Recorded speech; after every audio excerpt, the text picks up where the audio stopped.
Hello, beautiful strangers, and welcome back to another episode of Myth. When last we left off, we met a couple of strange people in this grassy field with no memories of who they are or where they came from. And one is, at least appearance-wise, is a bit of an Ara-Ara-Ore-san type, and the other is seemingly more of a tomboy type, makes some strange, dated references. But, let's get back into it, shall we? The blue and green scenery I had grown so accustomed to seeing soon gave way to one of orange and yellow as we made our way back to home. That was the end of our search effort. We decided to call it a day. Shimon was worried about the other two, who were physically and mentally exhausted. Also, so hungry, I don't even want to move. The brat was being selfish. Damn kids. You say something? No. I looked around, averting my gaze from hers. What are you doing? Oh, you're playing with... It's fine. Okay. From blue to orange skies, from green to yellow grass. The changes in scenery also served as a change of mood as we returned down the path we came. Oh yeah. What is it? Shimon gently smiled at the girl. Let's think of a name for you. She had a good idea for once. I was thinking the same thing. Riri seemed to agree. I'm in favor of it. We're going to be living together. We needed some means of identifying her. Okay, I guess I can't be nameless. The brat was in favor of it too. It's my headphones. Shimon's sudden idea made us all stop in our tracks and rack our brains. You know, with a group of these together, I'm not sure they have a brain cell or two brain cells to rub together. I don't think we'd come up with a great name right away. Dumbo Face. Nope. I was confident in my name for her, until she ruthlessly drop-kicked me in the stomach. You got any ideas, Riri-san? Me? Everyone turned to face Riri.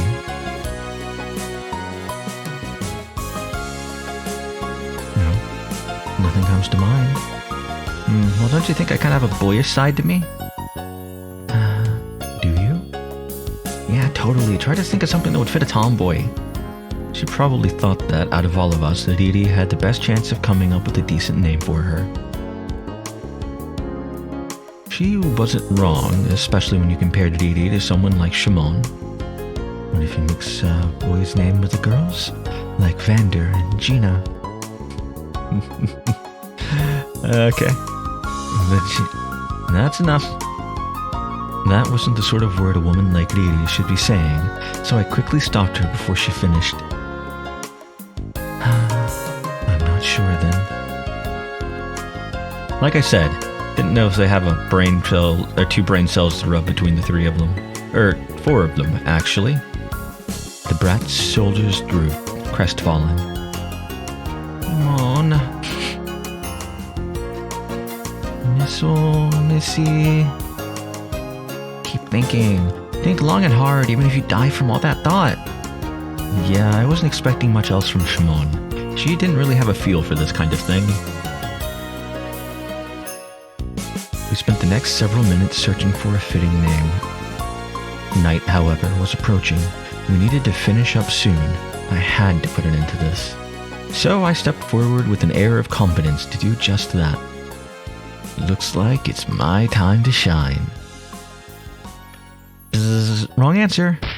I didn't even say anything yet. I'm just gonna say something really stupid again. I shrugged. Seriously, Dumbo Face? Are you for real? That was a joke. Just hear me out. Fine, what? Listen up. Names are usually given based on someone's impression of something. I guess that's true.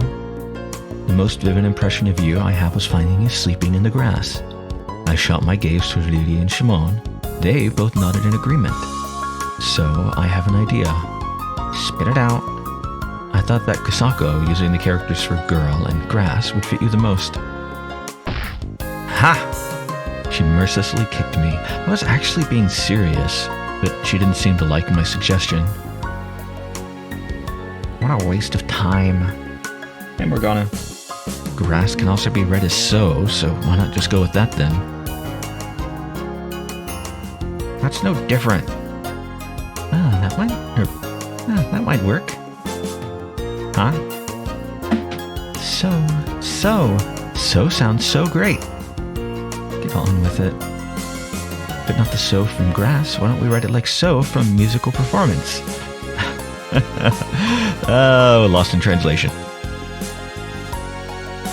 It's not bad at all. The brat's eyes glinted. She seemed to like it too. Yeah, that's good. Strong, courageous, refined, beautiful, a name fit for a princess like myself. So we're sticking with So. Thanks again, and nice to meet ya. Nice to meet you, So-chan. So-san. It's very nice to meet you. Yeah. You know, looking at something, their outfits are extremely similar. I don't remember what it's called, what So's wearing. Lady is wearing a full kimono with an obi. I can't remember what it is shirt length. I don't remember what the term for that is. I don't remember. They're dressed very similarly. The difference is the headband, well, the hair, of course, the necklace. So has an obvious, probably bow from the sash being tied or something like that on the back. Lady does not. But they have the same stitching and same, whatever. I'm probably thinking too much into that. Yeah. So we finally settled on a name. I need a drink.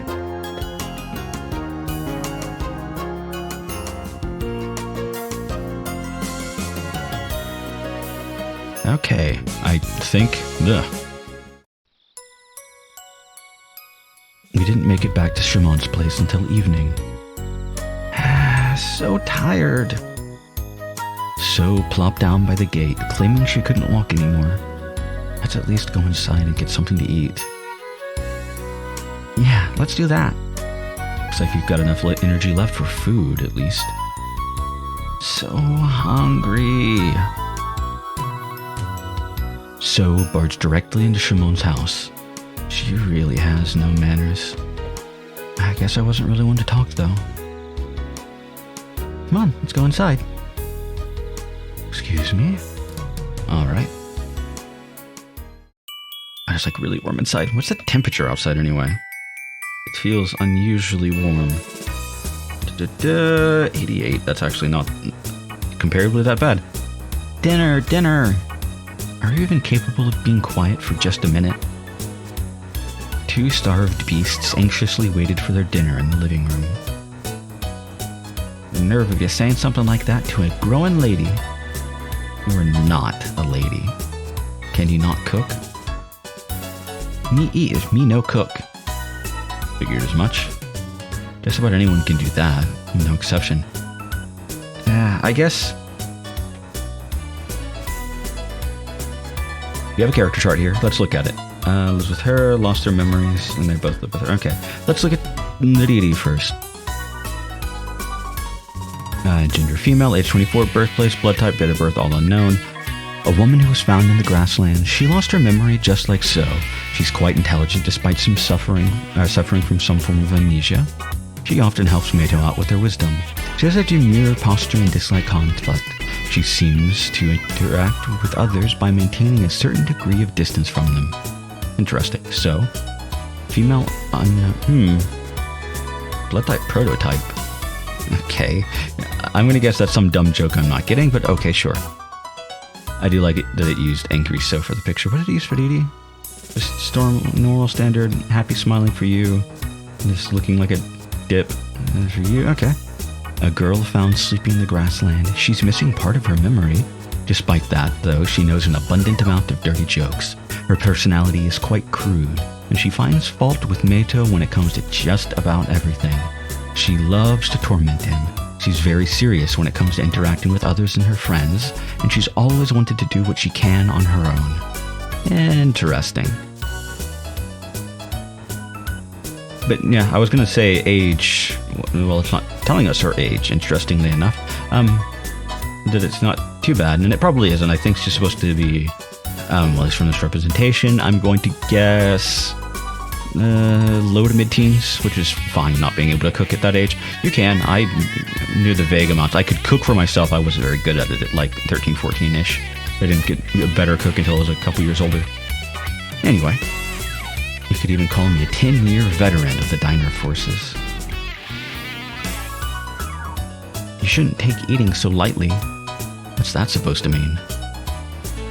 Eating in itself is deceptively simple, but it's an art. Eating is not an art. It totally is. It's super hip these days, too. Really? You don't even believe me? Did you really expect me to? I'm serious. Don't laugh. Explain to me how it's an art, then. You asked for it. She stood before me in an imposing manner. Well, arms crossed. Thought for a bit.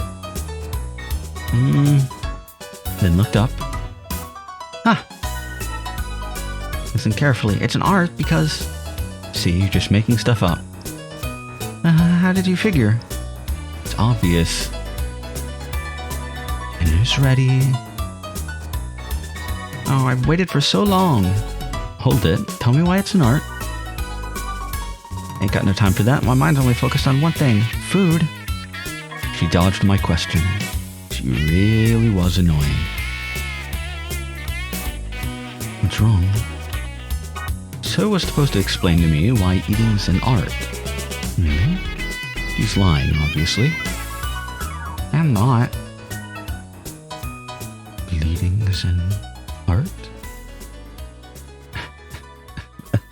I love misunderstanding jokes like that. They get me every time, except when they don't. But I love it. It's so dumb. I love it.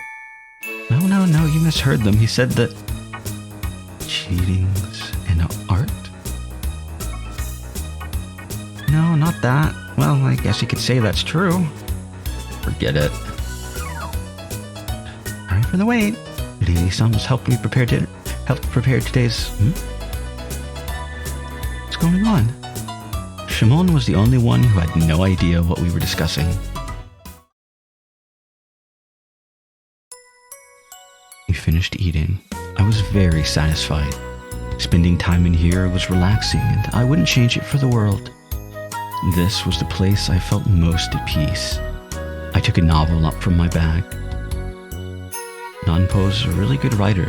I didn't predict what was going to happen at all. The fiend with the 40 faces was going to strike down Kid Tanaka with his jet black.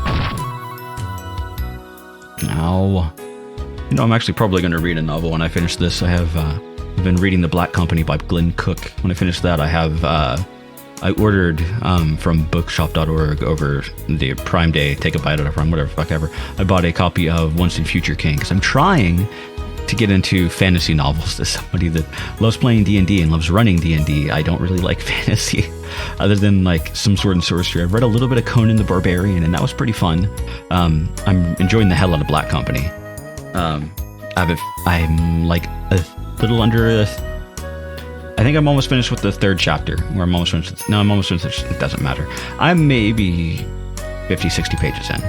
I'm only reading it like a page or two at night right before bed. Anyway, I need to read more visual novels, though. I've not had time to do that much. Sad face. Ow. Wow. Excusez-moi. You aren't excused. Oh dear, are you mad? You're cranky because you're tired? I honestly can't decide what voice to give her, because there's like three that are kind of popping around in my head that I think, that would be a good voice for her, and I can't decide on one. Actually, I think it fits her character a bit, to not be able to stick to one single voice, and changing her voice around to and fro a little bit depending on what she's saying. It does, I think, fit the character, but it's not a very good presentation. Anyway. I'd be able to sleep in peace if you weren't around. The reason she was here was because God, I need a drink for this. At least that's my excuse anyway. There's nowhere else for her to sleep. Aren't there any empty rooms? There are, but it'll take some time to clean one of them since I'm mostly using them to store things. That made sense. It would take all night to clean one of them if we started now. And that one open room we could use just has just enough space for a single futon. I'm sorry, but you have to spend one of you will have to spend the night in Meito-san's room. No.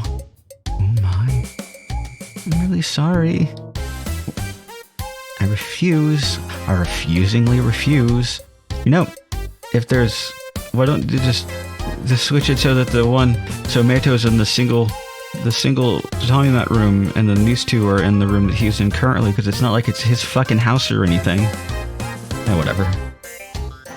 We agree on something for once. So and I vigorously shook hands. Then you'd be sharing a room with Edie-san. Oh. So was one thing, but I couldn't share a room with Edie. We were both adults after all, and she likely wouldn't want to. And I guess I'll be spending the evening with you, Meito-san. Hold on, we're... Yes? No, don't agree so readily. We're both adults. Fucking child. Yes. I guess it's like a cultural difference thing. Like, I don't really... Like, as long as it's not in the same bed, it really isn't that much of an issue. Like, I've slept in the room with people of different genders before. I've not exactly been to a few parties in my time, because that wasn't really my thing, but like I've stayed at friends' houses where there was multiple people there, and you know, different people slept in different rooms. It was basically I'm a little bit on the tallish side. I think I'm the tallest out of all of my friends, although I think one person was as tall as me and another person that was like 6'7", but he never went to any like stuff like that. He was more of a school and sometimes hang out afterwards, but not for super long type of friend. But anyway, it was mostly people who fit wherever, and it wasn't really a thing. That wasn't really a worry, but I don't know. Maybe it's culture, or maybe the fact that me and my friends just didn't give a fuck because we're all weird as hell. And it was never like any orgy or anything like that. It was just people fucking tired and just going to sleep. No, not fucking tired. Never mind. I'm dumb. No, that's a bad thing. Ethically speaking, us sharing a room isn't really the best. Wait a second. Shimon, can't you just use your room? What? Having the conversation suddenly directed her way seemed to catch Shimon off guard. Can't do that. Why not? I have things I do at night. What do you do at night? The fuck are you asking? It's not your house. Your goddamn business. Bothers me when people do stuff like that. It's a secret. Is it something so important you can't even put it off for one night? Can't. Sorry. Again, none of your fucking business, not your house. Okay. Shimon owned this house anyway. As a simple lodger, I had no right to make her do or say otherwise. You're sleeping with me tonight, so... Look, we've got no choice. You'd rather me share the room with the Didi? You're saying that sharing it with me ain't a problem? Not really. What's that supposed to mean? Simply put, you're a kid. Her right foot was aimed squarely at me. My reflexes kicked in immediately as I steadied myself on my left leg and turned my right. Her kick sliced through the air though, missing its intended target, my right leg. Going for a low kick, I guess. Too slow. Not even a moment later, she planted her right foot on the tatami mat, kicking it up. It was a feint. She pivoted herself on her right foot, shifting all of her force into her left one. Her left foot slammed into my inner thigh at the speed of sound before I had a chance to react. The intense pain traveling up my thigh brought me to my knees. Don't call me a kid. My enemy barked something at me, but it was unintelligible to my hazy consciousness. And do you have any other ideas in mind? I got my wits together and asked her that. I do. Tell me. Shomon-san can stay in her room. Me and Edie can use your room. You can use the open one. Yeah, I see no problem with that. Not a bad idea. See, I'm a genius. Wouldn't go that far. You should have just realized it sooner. But that really did solve everything. Then I'm gonna go spend that night in the open room. Wait. I'm pretty sure I put that magazine I was going to lend to my classmate in the dresser in my room. And that was no ordinary magazine. It was a porn mag. One focused on incest at... Did seriously have that cut off? Ugh, annoying. And one focused on incest at that. I'm not leaving my room. My tone was stern. What? Why not? I just can't. What's the problem? There are a lot of problems anyway. I can't. No, I must not leave my room. I'm not letting her find that magazine. I'd never hear the end of it if she did. Didn't you just say it was a bad idea? No means no. You're sleeping with me tonight, so...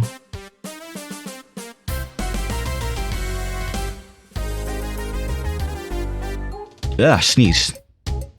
Yeah, that hurt my throat. Yeah. I hate when sneezing really, really hard. It hurt my throat. I grabbed So by the waist and lifted her up and headed back to my room. Let go of me, pervert, pedo. Farewell, you two. And thus I made my gallant return to my room with So in hand.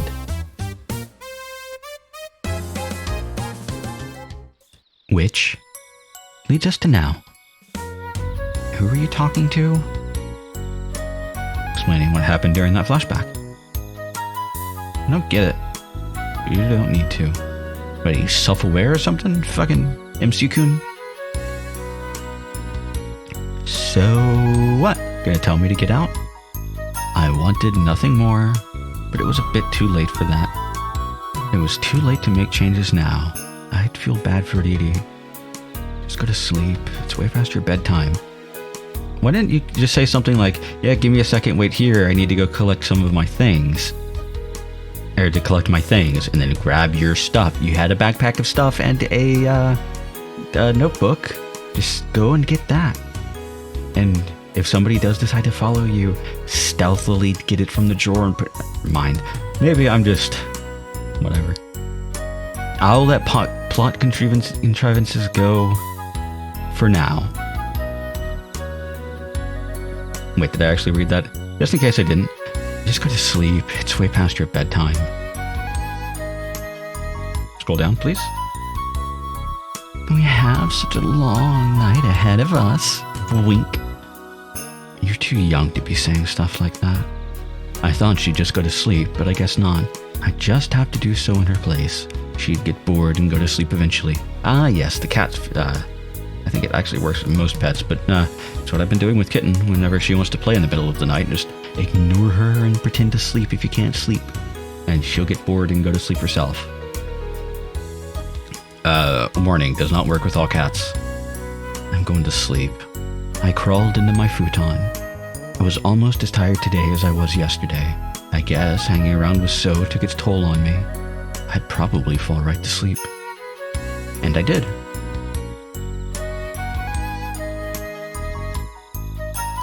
I think I had a dream that night, one where I heard a young girl talking to herself. I was pretty out of it, truthfully. All I could do was lend my ears to that voice. It sounded familiar, but I didn't have the mental capacity to figure out who it belonged to. It didn't matter, though. I was captive to that voice. Going to bed already? How boring. Wonder if there's anything interesting around. Oh my god. So that's his fetish. Can't wait till tomorrow. That dream must have been a nightmare. And I think... I think this is where I'm going to end off this episode. Where we'll have another nice little segment in the other world. And as you can see on the left side here, it's called Delicious. I can't wait. Well, I hope to see you all next time.